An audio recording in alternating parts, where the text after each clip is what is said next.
My name is Walter Klein. I am 81 years old, and if there is one thing that has remained constant in my life through all the storms, losses, and indignities that come with age, it is the plain gold wedding band that has rested on my finger for more than half a century. Every morning when I wake, I reach for it instinctively, feeling its familiar curve, as if checking whether the world has not yet stolen the last tangible piece of my wife Esther. She has been gone for 9 years now, taken from me by the sort of quiet, merciless illness that leaves no room for proper goodbyes. For 52 years we were married, a lifetime woven together from ordinary days, small quarrels, long evenings with tea, and all the quiet sacrifices that nobody outside of marriage ever really understands. To others it is just a ring, but to me it is the proof that those years were real, that I once belonged wholly to someone who looked at me without judgment. I live now in a modest house on the outskirts of Madison, Wisconsin, in the neighborhood where Esther and I settled after the children grew up and left. The house is clean and neat, but too large for one man. Sometimes I wander from room to room at night, turning off lights I do not remember switching on, listening to the creak of the floorboards as though they were sighs from the past. My days are structured in routines that do not change, the percolator hissing in the morning, the newspaper folded in careful quarters, the radio murmuring in the background, the small walk to the mailbox that leaves me more winded than it used to. I do not complain. Old men who complain are quickly dismissed as bitter relics, and I have learned that it is better to keep silent than to invite the polite pity of neighbors who will never really ask me to join them at their dinner tables. My daughter Karen insists that I should sell the house and move into a smaller apartment, or worse, into one of those retirement communities where every hallway smells faintly of disinfectant and every wall carries reminders of how quickly people fade when they are no longer useful. She and her husband Tom say it would be more practical, a word I have come to hate in their mouths. Practical always means convenient for them, never kind for me. I suspect they imagine that once I am out of this house, the property will somehow slide into their hands, as if possessions matter more than the man who earned them. I'm not naive about family dynamics. After 40 years in the insurance business, I have seen siblings drag each other to court over less. Yet still, a father hopes. I keep photographs of Esther on the mantelpiece and photographs of Karen as a little girl, her hair in pigtails, a shy smile showing the gap where her front teeth had been. Sometimes I take the picture frame in my hands and ask myself when exactly she became someone who looks at me more as a problem to be solved than a person to be loved. Perhaps the change was gradual, a slow erosion like the way water wears away stone, until one day you wake up and realize the smooth surface has become a hollow. I suppose I am guilty of hoping too much. When Esther was alive, she always defended Karen's bluntness, saying she was simply practical, a modern woman, ambitious and efficient. I nodded then, though secretly I worried that efficiency had replaced tenderness, and that ambition had left no room for kindness. I do not tell Karen these things now. Words between us are already strained, like wires pulled too tight. She visits rarely, and when she does, it is with the hurried air of someone checking an errand off a list. Her husband Tom, an engineer with a talent for numbers and a lack of talent for warmth, sits stiffly in my living room, glancing at his watch as though each minute with me must be budgeted. Their children, my grandchildren, are teenagers now and already live in a world where my presence is an inconvenience. They speak to me as if I am an outdated machine they do not know how to operate. I cannot blame them entirely. Society has taught them to see old age not as a season of wisdom, but as a burden, a drain. Still, the rejection hurts in ways I cannot express aloud. There are evenings when I pour myself a glass of brandy and sit with Esther's old cardigan draped across the chair beside me, and I whisper to her about the day, about the silence, about how our daughter has turned. I imagine her answering me with the same gentle patience she always had, telling me not to take it so much to heart, reminding me that love often gets buried under stress and responsibility. Perhaps she would be right, but the truth is that every year since her death, the distance between me and Karen has grown wider, and I do not know how to bridge it. The ring is my anchor. There were times after Esther passed when Karen suggested that I put it away, that I move on, as if grief were something one could schedule like a dental appointment. She said a widower wearing a wedding band looks pathetic, her word, not mine, as though loyalty past the grave were a weakness. But I keep it on my finger because it is not for anyone else's approval. It is for me and for Esther and for the life we built. Without it, I fear I would feel like a man erased. When I run my thumb across its surface, smooth thin with years of wear, I feel the echo of her hand in mine. That is all I have left that cannot be stolen by neglect or contempt. People assume that at 81 you stop caring about dignity, that you grow numb to humiliation, but it is the opposite. You feel every slight more sharply because there are fewer joys to cushion the blow. I notice when Karen's voice tightens with irritation when Tom corrects me about trivial matters, when my grandson rolls his eyes at my stories. Each little dismissal cuts deeper because I know my time is finite, and I want so badly for the last chapter of my life to be written with kindness. Yet lately I fear it will be written with scorn. The days blur into one another, but the nights are long. I often lie awake thinking of Esther, of the promises we made when we were young and naive enough to believe that love could shield us from everything. We had very little when we started. A small apartment, a beat-up car, debts that seemed impossible. But we had each other, and that was enough. Through the decades, we built a life not of luxury, but of stability. And in that stability, there was joy. When the children were born, we promised each other that we would give them what we never had: security, education, opportunities. We kept that promise, even if it meant Esther sewing late into the night or me taking extra shifts. And now, to be told that I do not deserve even the ring that symbolizes those sacrifices, to feel my own flesh and blood look at me as though I were an impostor in my own life. It is a bitterness I cannot yet name. But I wear the ring all the same, and when I catch the sunlight glinting off it in the morning, I whisper her name, and I tell myself that, whatever they say, I was a husband who stayed, who tried, who loved. And that must mean something, even if only to me. It was on a late Sunday afternoon, one of those forced gatherings that my daughter insists on organizing a few times a year so that she can reassure herself that we still look like a family. At least on the surface, though in truth the seams have long since frayed.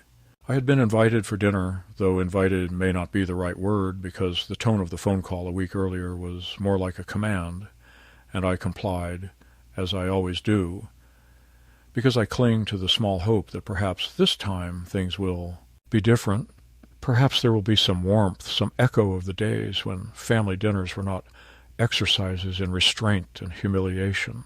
I put on my only decent jacket, a navy blazer that Esther had once chosen for me, and I arrived at Karen's house, carrying a bottle of wine, though I knew Tom would frown and declare it unnecessary since he prides himself on his collection of bottles. I would never touch. The table was set beautifully, candles flickering, plates gleaming under the overhead light, and for a moment I allowed myself to think that maybe, just maybe, we would have an evening without reproach. My grandchildren sat at one end of the table, their eyes on their phones, fingers moving constantly as though the glow of the screens mattered more than the old man sitting across from them. Karen busied herself serving dishes, her movements precise, mechanical, while Tom carved the roast with the practiced superiority of a man who believes even in his carving he demonstrates authority. Conversation was stilted at first, small remarks about weather, about traffic, about the cost of groceries, and I responded politely, careful not to intrude too much, careful not to sound like the relic they already believe me to be. It was when dessert was brought out, slices of pie served on delicate plates, that the mood shifted.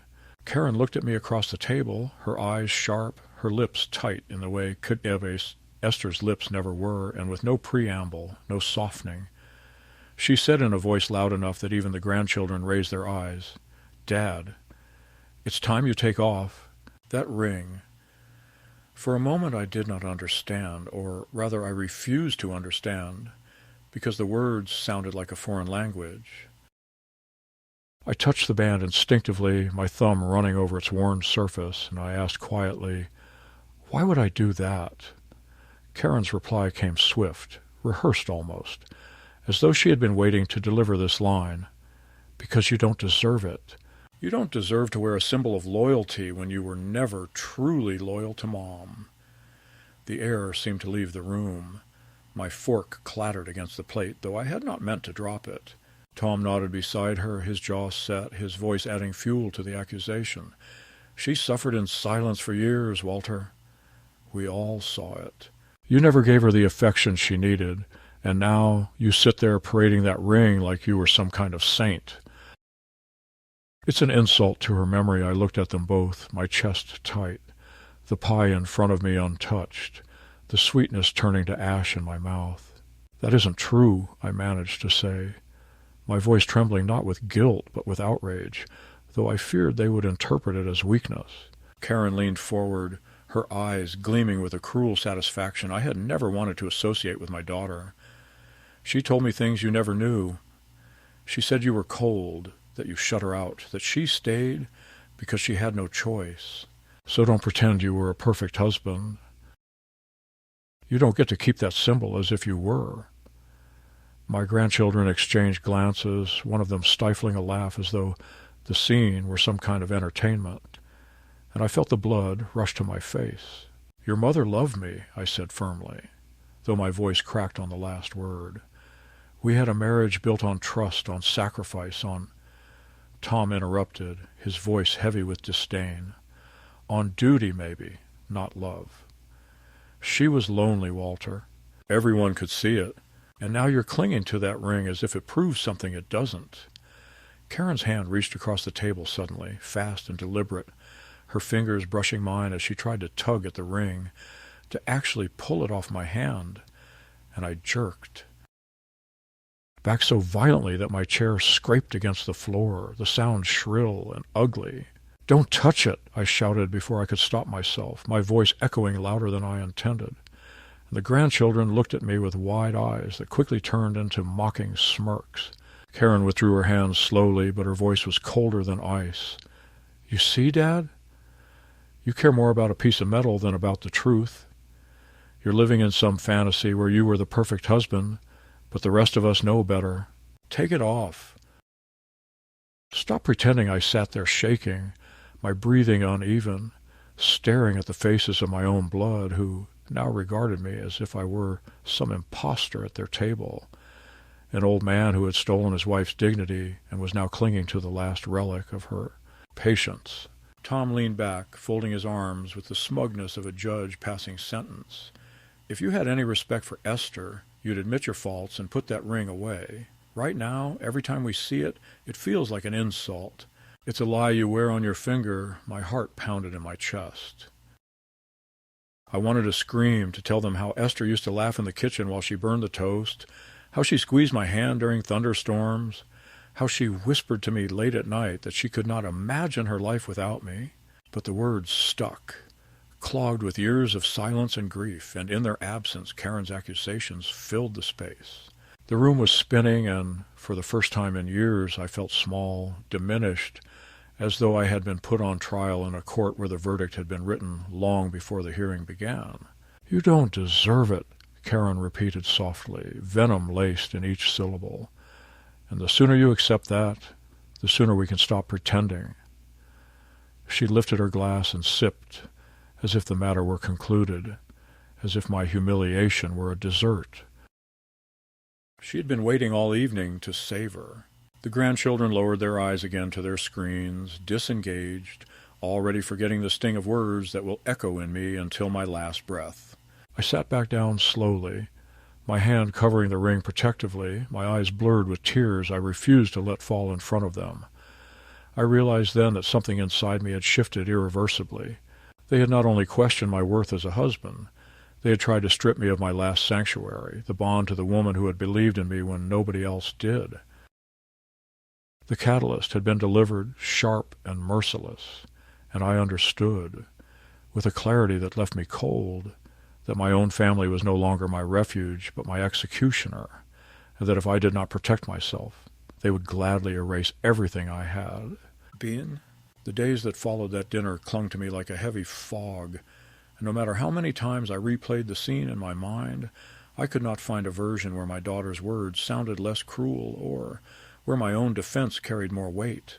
I told myself that I should let it go, that perhaps it had been a moment of bitterness, an outburst born of stress or exhaustion.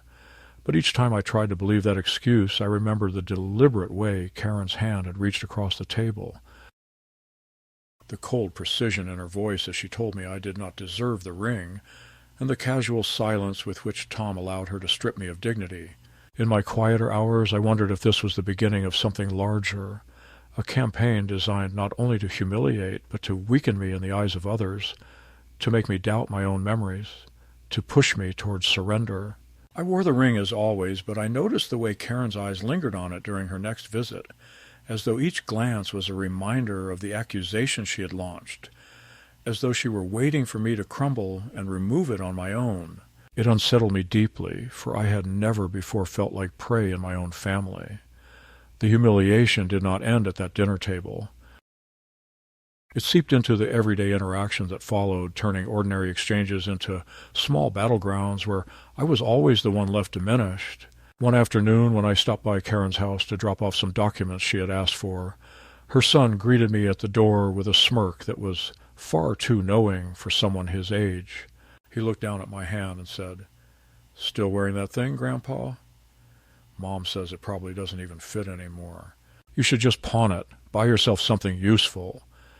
The words were delivered with the careless cruelty of youth, but the sting was sharpened by the knowledge that he had not invented them on his own. He had heard them, absorbed them, and now repeated them like a joke passed down from parent to child. I laughed weakly, unwilling to show the wound, but inside I felt a hollowness spreading, a realization that the contempt was no longer contained to my daughter and her husband. It had seeped into the next generation. Tom, for his part, found quieter ways to chip away at me. During family conversations, he began correcting me over trivial details, sometimes fabricating stories about Esther that painted me as inattentive or forgetful. And when I tried to protest, he would raise his hands in mock defense and say, "See, memory plays tricks at that age. Don't take it personally." The others would nod as if he had stated an obvious truth, and I would sit there, silenced not by the logic of his words, but by the realization that no one intended to challenge him. Once, when I mentioned that Esther and I had traveled to Door County for our 40th anniversary, Karen interrupted swiftly, saying, "No, Dad, it was your 35th. You don't even remember." Mom told me, but it had been our 40th. I remembered because we had saved for years for that trip, because Esther had whispered on the ferry ride that she had never felt more cherished. Yet in the face of Karen's confident assertion, I felt the ground shift beneath me, as though even my memories were being rewritten in front of my eyes. At night I stared at the ceiling, questioning myself. Had I been as cold as they said? Had Esther confided in Karen behind my back, painting me as distant, unkind, neglectful? The thought made me sick, not because I believed it, but because I feared that if they repeated it often enough, it would become the accepted truth, and I would have no way to defend myself. The erosion was subtle, but constant. Each visit, each remark, each glance at the ring was another grain of sand pulled from beneath my feet, and I knew that if I did not brace myself, I would eventually collapse into the narrative they were constructing. The first escalation became undeniable one evening when Karen came by unannounced. She entered the house without waiting for me to answer the door, her coat still on, her voice brisk as though she had rehearsed her lines in the car. "Dad," she said, her eyes darting immediately to my hand, "we need to talk seriously." It's time to stop holding on to that illusion. The ring doesn't make you who you are. It makes you look delusional. People are starting to notice I asked her who these people were, but she waved the question away, saying vaguely, "Neighbors, friends, everyone. They all think you're stuck in the past." It's embarrassing. I wanted to shout that I did not live for their approval, that the ring was not a costume, but a covenant. But the words caught in my throat. Karen pressed on, her voice tightening. "You think wearing it proves something, but it just shows that you're unwilling to admit the truth. Mom deserved better, and if you had any respect for her, you'd let go. She reached for my hand again, and this time I pulled it back before she could touch it, the movement sharp enough to make her recoil. For a moment we stared at each other in silence, the distance between us measured not in feet, but in decades of love, eroded by resentment. "Karen, I said finally, my voice low but steady. "Your mother and I built a life together.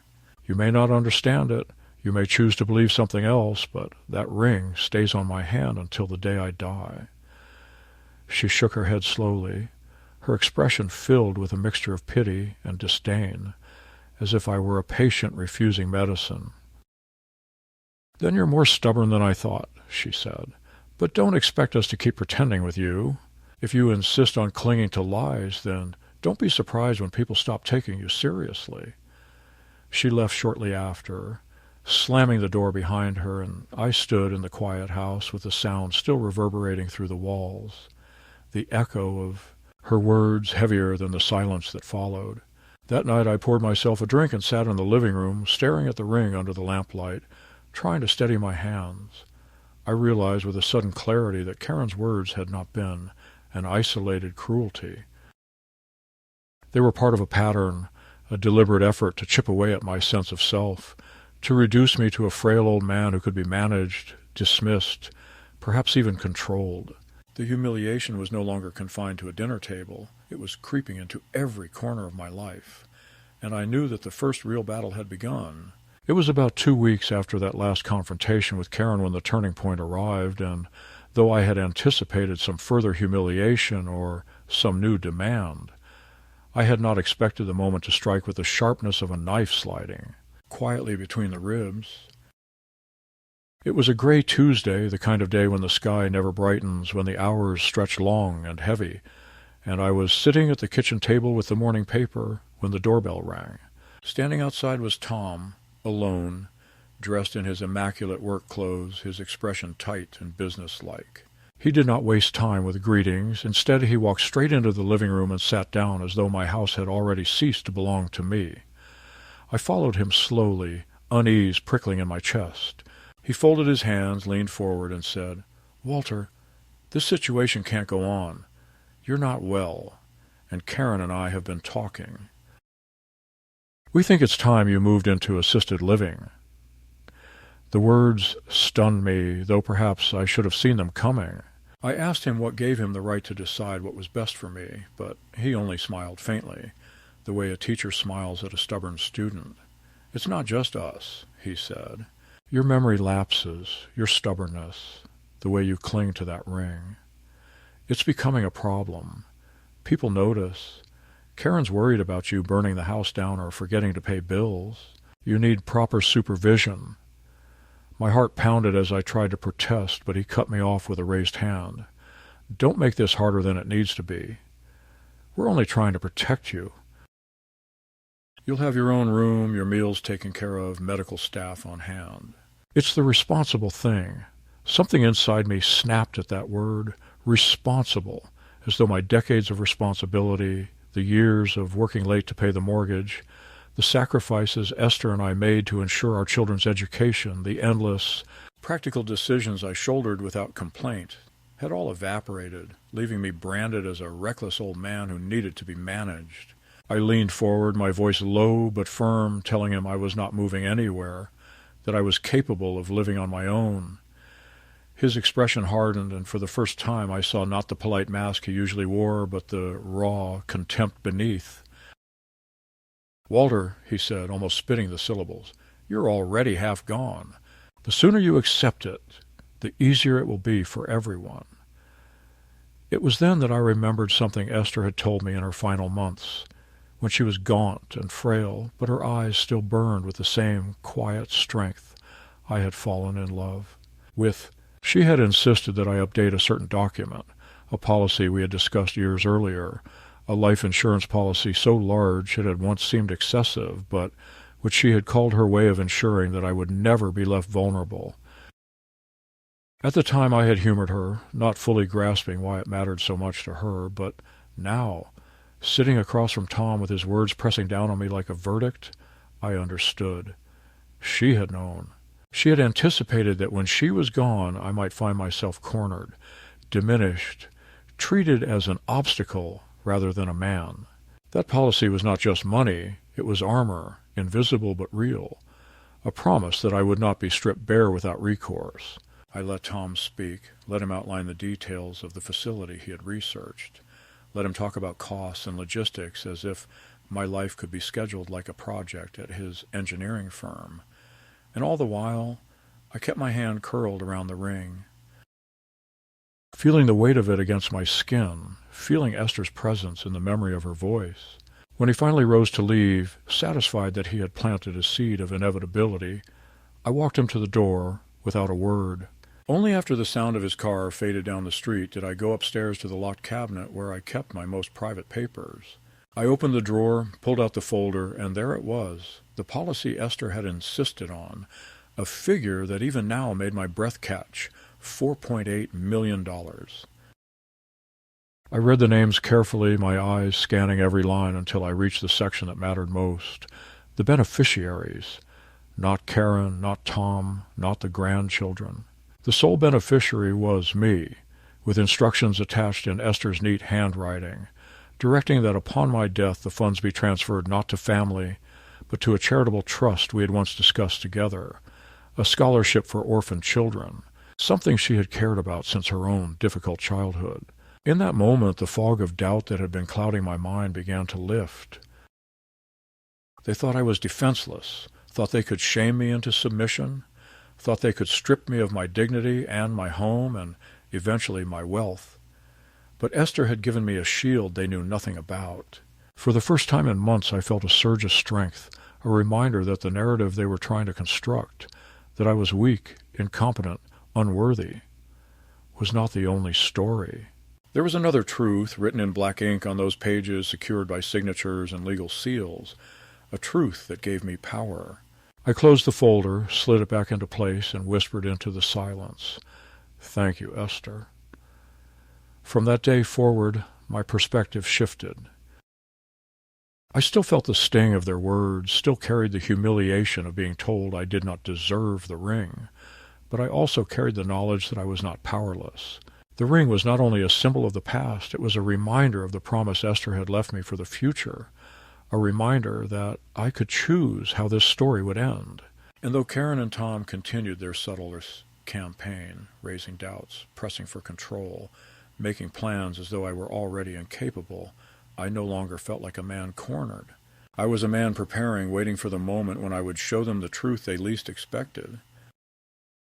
The midpoint had come, and with it the realization that this battle was not about whether I deserved the ring, but about whether I would allow them to define who I had been, who I was, and who I would remain until my last breath. In the weeks that followed my discovery of the policy, the atmosphere between my daughter, her husband, and me became more strained, as though every exchange were a rehearsal for some larger confrontation yet to come. I began to notice how carefully they monitored my words, how quickly they pounced on any hesitation in my memory, any pause in my speech, turning it into evidence of decline. It was subtle at first, little barbs disguised as concern, but soon the mask of kindness slipped more often, and their intentions became clearer with every encounter. Karen came by one Saturday afternoon under the pretense of bringing groceries, though what she really brought was a checklist of my supposed shortcomings. She pointed to the stack of unpaid utility bills on the kitchen counter, though they had arrived only 2 days earlier, and she shook her head with theatrical sadness, saying, "Dad, this is exactly what I mean. You're letting things slide. You used to be so organized, but now—" Her voice trailed off, inviting me to fill the silence with guilt. I tried to explain that I had planned to pay them online that very evening, but she only gave me a condescending smile, the kind you give to a child who insists that he really did study for his exam, even though you know he failed. Tom was worse. He started calling unannounced, dropping by under the guise of checking on me, but always carrying a pad of paper on which he jotted notes while glancing around the house. Once I asked him what he was writing, and he replied coolly, "Just observations, Walter. We want to make sure everything's in order in case, well, in case something happens. The implication was unmistakable. He was gathering evidence, building a case that I was no longer capable of managing my own affairs. I realized then that they were preparing to petition for guardianship to declare me legally incompetent, and the thought chilled me. I had seen it happen before, back in my working days, families convincing courts that an elderly parent could not be trusted, taking control of bank accounts, homes, and possessions. It was a cruel process cloaked in the language of protection, but in reality, it was nothing more than sanctioned theft. One evening at their house, the tension broke the surface in a way that made everything undeniable. We had finished dinner, another strained affair where every word I spoke was met with a correction or a sigh, and as I reached for my coat, Karen suddenly said, "Before you go, Dad, there's something we should talk about." Her voice was syrupy, almost pleasant, which made the next sentence all the more shocking. "Tom and I think it's time you give us power of attorney. It would make everything so much easier, you know. Paying bills, handling your accounts, making sure you're safe." My hand froze in midair, my coat slipping from my grasp, and I stared at her, unable to speak. Tom leaned back in his chair, folding his arms, his eyes glinting with satisfaction. "It's the logical step," he added. "Lots of people your age do it. It's nothing to be ashamed of. We'd just be helping you manage things. Think of it as a relief, a relief." That was the word he used, as though stripping me of the last remnants of independence would somehow lighten my burden, rather than chain me to theirs. I swallowed hard and asked them what made them think I was incapable of handling my own affairs. Karen sighed, exasperated, and said, "Dad, don't make this difficult. You forget things all the time. You live in this big house alone. You obsess over that ring like it's proof of something. Everyone sees it. Why can't you?" I felt my chest tighten, my hand instinctively covering the ring again, and in that moment I understood that this was no longer just about the band on my finger. The ring had become a symbol of everything they wanted to erase: my autonomy, my history, my marriage, my right to define myself. I told them calmly that I would not sign anything, that my affairs were in order, and that I intended to manage them myself until the day I died. For a moment there was silence, and then Tom's voice cut through it, sharp as glass. "You're making a mistake, Walter. You're forcing us to take action. Don't blame us when the court agrees you're unfit." The arrogance in his tone made my skin crawl, but I kept my face steady, knowing that showing fear would only fuel them further. I left their house that night with my heart pounding, my mind racing, and when I reached my own driveway, I sat in the car for nearly an hour, staring at the house, wondering how long it would remain truly mine. The escalation did not stop there. Karen began calling daily, her tone alternating between falsely sweet concern and barely disguised frustration. "Did you take your medication, Dad? Are you sure you locked the door? I heard from a neighbor that your lights were on all night.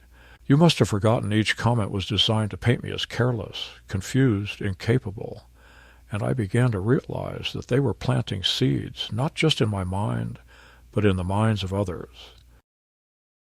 My neighbors started looking at me differently, their polite waves tinged with hesitation, as though they, too, had heard whispers about the old man who was losing his grip.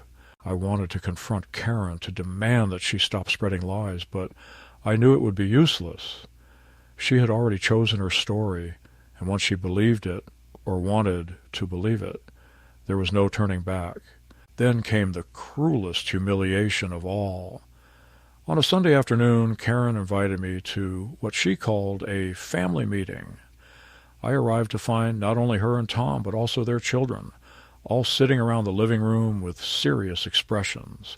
Karen began by saying, "Dad, we love you, but we're worried. We don't think you should be living alone anymore. You forget too much. You put yourself at risk." "It's not safe." I tried to protest, but Tom interrupted, saying, "We're doing this because we care. We've already looked into a facility. They have space available, and we think you'd be happier there." My grandchildren, coached no doubt, nodded solemnly, one of them adding, "Grandpa, it's for your own good." And then, As if all of this were not enough, Karen looked at my hand again and said, "Besides, it's not healthy to keep clinging to the past. That ring is just a reminder of what you did wrong. You should take it off before you go. Start fresh." She actually reached out once more, this time more forcefully, her fingers grasping at mine, and for the first time in my life I pulled my hand away from my daughter with a force that startled even me. My voice, shaking with rage but steady in conviction, filled the room. "This ring stays. It stays because it is the truth, because your mother and I built a life together, and nothing you say can erase that. You can lie about me, you can try to strip me of my home, but you will never take this from me." The room went silent, the grandchildren staring with wide eyes, Tom scowling, Karen looking at me as though I had just condemned myself. She whispered then, almost hissing, "You'll regret this." When I returned home that night, I locked the doors, poured myself a glass of whiskey, and sat in the dark, the folder with the insurance policy on the table in front of me. My hands trembled, not from fear, but from the weight of the realization. The war had truly begun. They would not stop until they had control, until I was stripped of everything that tied me to the life I had built. But what they did not know, what they could not imagine, was that I held a weapon stronger than their lies, a legacy Esther had placed in my hands, one that could turn all their schemes into dust. I touched the ring again, whispered her name into the silence, and vowed that when the moment came, I would show them just how much they had underestimated the man they thought they had already buried in their minds. The breaking point arrived on an evening that seemed at first like any other, a family gathering arranged under the pretense of dinner, but in truth staged as an ambush. I had felt it in my bones from the moment Karen called with her overly cheerful tone, insisting that it was important we all come together, that it would be good for everyone. I arrived with the usual knot in my stomach, wearing the same blazer. Esther had chosen for me decades earlier, still pressing my thumb against the ring on my finger as if it were a talisman, a reminder that I was not walking into that house alone, but carrying her memory at my side. The moment I stepped into their living room, I knew what awaited me, because the atmosphere was charged. The children sitting upright on the couch, Tom pacing like a lawyer rehearsing his arguments, Karen with her arms crossed and her lips curled into the kind of smile that conceals nothing but contempt. Dinner was rushed, the food bland, conversation clipped and formal, each sentence a prelude to something larger. My appetite was gone anyway, so I pushed the meat around my plate and waited. Finally, Karen set her fork down with a sharp clink and looked at me as though she were about to deliver a verdict. "Dad," she said, her voice loud and unwavering, "it's time we stop pretending. You can't live alone anymore. You're endangering yourself, and honestly, you're embarrassing all of us. It's not just about the house or the bills. It's about this fantasy you're clinging to, this ring on your finger that doesn't belong to you anymore. You don't deserve it. You never did." She leaned across the table, her eyes blazing, and repeated the words she had rehearsed so carefully, words meant to crush me once and for all. "Take it off. Take it off right now." The room seemed to close in around me, the children watching with fascination, Tom's face taut with anticipation, as though he could already taste victory. My heart pounded in my chest, but this time there was no fear, no hesitation. I rose slowly from my chair, the wood scraping against the floor with a long, grating sound, and I looked at each of them in turn. Then, without a word, I reached into the inner pocket of my blazer and pulled out the thick envelope I had prepared, the one I had debated over for days, the one that carried not just paper, but judgment, justice, and the last measure of my dignity. I placed it on the table in front of me and slid it toward them. "You want the truth?" I said, my voice steady, though my hands trembled. "There it is. Read it." Tom was the first to snatch it up, his eyes scanning the documents, his confident expression faltering almost immediately, his mouth tightening as he realized what he held. Karen leaned over his shoulder, her brow furrowing as she read, and then the color drained from her face. Page after page, signatures, seals, and clauses, all leading to the undeniable fact. The insurance policy, the trust, the $4.8 million that they had no claim to, no path to seize. Esther's handwriting in the margins of the directive, clear and deliberate, specifying exactly where the money would go, to whom it would belong, and why. A scholarship for children who had nothing, a legacy meant to outlive the pettiness of family greed. Karen's voice broke the silence, thin and quivering. This can't be right. You wouldn't do this. You couldn't. I stepped closer, my eyes fixed on hers, and said, Your mother and I did this together. She knew the truth of our life. She knew the love we shared, the sacrifices we made. She trusted me to honor her wishes, and I have. You can strip me of your respect, you can spit on my name, but you will never touch what she and I built. That money will help children who have lost everything, children who will never have to sit in a room like this and be told by their own family that they are unworthy of love. Tom slammed the folder shut, his face red, his voice rising. You're a fool, Walter. You're going to give it all away to strangers while your own family struggles? Do you know how much good that money could do for us?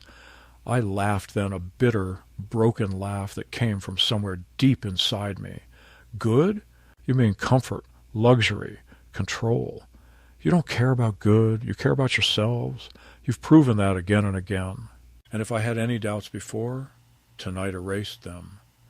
Karen reached for my hand one last time, her voice pleading now rather than commanding. Dad, please don't do this. Mom would want us taken care of. She wouldn't want you to abandon us. I pulled my hand back and held it up, the ring glinting in the light. Your mother wanted love, honesty, respect. She wanted dignity, and you've given me none of those. You've treated me like a burden, a liar, a fool. You told me I didn't deserve this ring. Well, I tell you now, I do, because I stayed, I tried, I loved. And that is more than I can say for any of you tonight. The silence that followed was thick and suffocating, broken only by the faint sound of one of my grandchildren shifting uncomfortably on the couch. Their faces were pale, their eyes darting between their parents and me, perhaps for the first time realizing that there were sides to choose, that cruelty had consequences. I gathered my papers calmly, slid them back into the envelope, and tucked it once more into my jacket. Then I pushed in my chair, looked at them one final time, and said, You wanted me stripped of everything. Instead, I stand here with more than you'll ever have. The truth, the memory of a love you cannot diminish, and the knowledge that when I'm gone, the name Esther Klein will not be remembered for bitterness or greed, but for generosity and grace. Turned and walked out before they could respond, my footsteps echoing in the hall, each step a release of years of silence, each step a declaration that I was no longer afraid. Outside the air was cold, the night sky heavy with stars, and as I gripped the ring with my thumb, I felt not the weight of defeat, but the steady, quiet strength of victory. They had demanded I take it off, but instead I had given them something else entirely. The undeniable proof that their power over me had ended, that Esther and I had the last word, and that it was not a word of shame, but of justice. In the days after that final confrontation, I felt a quiet stillness settle over my life. Not the emptiness of defeat, but the calm that follows a storm when the wreckage is clear and the air is sharp with the scent of rain. I no longer waited for calls from Karen, no longer dreaded the sound of my doorbell, no longer clung to the faint hope that my family might soften or that words could mend what had already been severed beyond repair. Instead, I lived with a new certainty, the knowledge that the truth had been spoken aloud, that I had defended my life and my marriage against their attempts to rewrite it, and that in the end, they were the ones who stood stripped of illusions, not I. They did not come to see me after that night. Perhaps shame held them back, though I doubt it. More likely it was anger, the simmering resentment of those who realized too late that their schemes had been outmaneuvered. The silence suited me fine, For the first time in years, my home felt like my own again, not a fortress under siege, but a sanctuary. I began to move through its rooms without the heavy dread of what others might say, without the echo of their accusations. I cleaned Esther's old sewing machine, polished the frames on our photographs, tended to the garden she had loved, and in each task I felt her presence more vividly than I had in years. The ring on my finger no longer felt like a contested relic. It felt once again like the quiet bond it had always been, a promise carried faithfully into the twilight of my life. A month later, I made a decision. I contacted the foundation that Esther and I had chosen long ago and arranged the final details of the scholarship fund. Sitting in the lawyer's office, I signed the papers with steady hands, imagining the faces of children who might one day carry her name into their futures, children who would never know the cruelty of being told they were undeserving of love. The lawyer, a kind man younger than my own grandchildren, looked at me with a mixture of surprise and admiration, and for the first time in a long while I felt seen, not as a relic or a burden, but as a man making a choice that mattered. Life did not transform overnight into something blissful. I am still an old man, still alone in a house too large, still moving slowly through days that often feel longer than they should. But I no longer measure my worth through the eyes of those who judge me harshly. I measure it through the quiet dignity of keeping a promise, through the knowledge that even in my final years, I can shape the world in a way that honors the woman I loved. When I walk past the mirror now, I do not avert my eyes. I pause. I look at the reflection of the ring, and I remind myself that love lived here, that loyalty lived here, that truth, however buried, found its way to the surface. Sometimes I hear rumors from neighbors, whispers that Karen is angry, that Tom complains of my stubbornness, that the grandchildren mock me behind closed doors. Let them. Their words no longer reach me. I gave them every chance to stand beside me with respect, and they chose instead to cast stones. What remains is not bitterness, but clarity. I see them for what they are, and I see myself more clearly, too. A man who endured, who held fast to love, who refused to be erased. In the evenings I sit by the window with a book or with the silence, and I watch the sun sink low across the horizon, painting the sky in colors Esther always loved. I whisper her name, feel the weight of the ring, and smile. My story will not end with the humiliation they tried to write for me. It will end with dignity and tact, with love preserved, with generosity extended to those who will carry it forward. And when the day comes that I am gone, my house empty, my chair still, I know that somewhere a child will whisper a thank you to a woman they never knew, and in that whisper Esther will live again.